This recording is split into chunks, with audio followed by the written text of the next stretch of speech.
3 दिनों की मूसलाधार बारिश ने पहाड़ से लेकर मैदानी इलाकों तक बाढ़ का खतरा पैदा कर दिया। पहाड़ों पर भयंकर तबाही के बाद मैदानी क्षेत्रों में मकान दीवारें ढहने का सिलसिला जारी है और अब तक कम से कम 40 लोगों की मौत हो चुकी है। पहाड़ों पर बिगड़े हालात का कहर यूपी के जिला पीलीभीत तक दिखने लगा है। शारदा के साथ देवा और खरगा नदियां उफना गई हैं। पीलीभीत के निचले हिस्से एक बार फिर से बाढ़ की चपेट में आ गए हैं। शहर का मोहल्ला बेनी चौधरी का बड़ा हिस्सा लगभग डूब की स्थिति में है।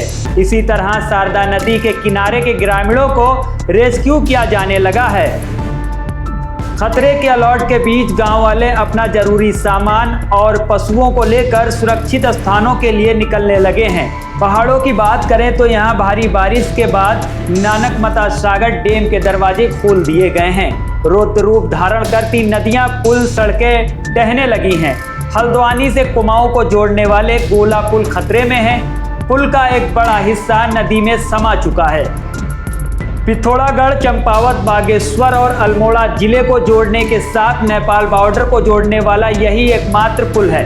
फिलहाल पुल का एक हिस्सा टूटने के कारण यहां आवागमन बंद कर दिया गया है। इसके अलावा रेलवे लाइन पर भी बड़ा खतरा मंडराने लगा। लगातार भूस्खलन से पहाड़ दरकर तबाही मचा रहे हैं। अंतर्राष्ट्रीय स्टेडियम के पास भी कटान हो रहा है, जिससे स्टेडियम पर खतरा पैदा हो गया। एनएचआई और स्थानीय प्रशासन, रेलवे, सिंचाई विभाग और वन विभाग के अधिकारियों के साथ सांसद अजय भट्ट ने भी गोला पुल का निरीक्षण किया। आपात स्थिति से निपटने पर चर्चा की। हो गया है और दूसरी तरफ अंतर्राष्ट्रीय स्टेडियम को भी बड़ा खतरा हो गया। आपने निरीक्षण किया है, किस तरह के निर्देश हैं? देखिए, प्रकृति की मार है, दैवीय आपदा है, हम लोगों को ये झेलनी ही पड़ती है। पिछले साल भी पुल पर ऐसे ही खतरा बना हुआ था। आपको पता होगा कि उस समय 3-4 बार तो मैं आया और स्वयं मुख्यमंत्री जी को हमने कहा, 2 बार वो यहाँ आए, एकदम से हमने ठीक कर लिया था। लेकिन इस बार हमको ये लग रहा है कि थोड़ा समय लगेगा। पुल बिल्कुल नीचे से जो उसके खंभे हैं खाली हो गए हैं और रेलवे में जो पिछली बार काम किया था वो इस बार काम आया, वरना पूरा स्टेशन चले जाता है। इस बार रोड तो पूरी गई आगे को, लेकिन जो निर्माण किया था उस निर्माण ने काफ़ी हद तक रेलवे को रोका है, लेकिन वो भी धंस गए हैं। स्टेडियम के लिए बड़ा एक एस्टीमेट भेजा गया है 1 करोड़ का। तो फिलहाल एक जो इनिशियल स्टेज पर काम होने हैं उसके लिए वो स्वीकृति पर है। माननीय मुख्यमंत्री जी ने निरीक्षण भी किया था, वो स्वीकृत हो जाएगा। लेकिन बड़ा काम जो है स्टेडियम का वो करीब 1500-1600 करोड़ रुपए का है, 15-16 करोड़ रुपए का है। अभी नदी के दोनों तरफ तटबंध बना के नदी को शहर से बाहर तक कैसे किया जाए, इसकी स्टडी करनी बहुत ज़रूरी है। इसमें चाहे IIT रुड़की हो या जो एक्सपर्ट हैं उसको सरकार देगी, मुझे ऐसा विश्वास है। मैं मुख्यमंत्री जी से बात करूंगा आज।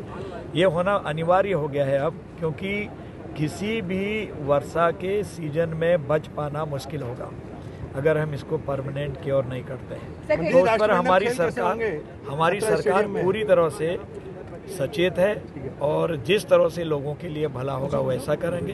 राष्ट्रमंडल खेल में कोई दिक्कत नहीं है, वो तो उसका सीजन अलग होगा, बरसात में तो खेल। सर, ये घटना कहीं ना कहीं भ्रष्टाचार की चपेट में आते हुए नजर आती है, इसको किस तरीके से देखते हैं?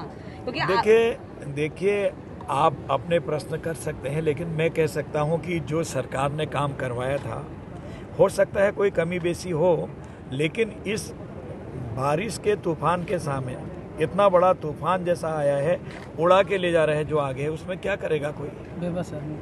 बेबस है, मनुष्य बेबस है। यातायात आपने पूरी तरीके से बंद कर दिया, कब तक स्थिति सही होने की है और क्या कुछ खतरा भी बना हुआ है? देखिए, कल शाम से ही NHAI के साथ यहाँ पे निरीक्षण किया गया था और NHAI ने जो हिदायत दी थी कि पुल को खतरा है और यातायात के लिए बंद किया जाए, तो कल साय से ही इसको बंद कर दिया गया था। और आज मॉर्निंग में कुछ हिस्सा यहाँ पे टूटा है और जैसे ही पानी कम होता है इसमें NHAI का स्टाफ यहीं पे है और इसमें सुरक्षा के कार्य यहाँ पे शुरू कर दिए जाएंगे। रेलवे लाइन को भी खतरा हो गया, इंटरनेशनल स्टेडियम को भी इससे खतरा कहीं ना कहीं शुरू हो गया है। देखिए, रेलवे के अधिकारी भी यहाँ पे आए हुए हैं और उनके द्वारा भी जो सुरक्षा उपाय किए जाने हैं उसको लेकर अभी विचार विमर्श हो रहा है और वन विभाग के साथ जो वार्ता करने के उपरांत जो भी समाधान होंगे।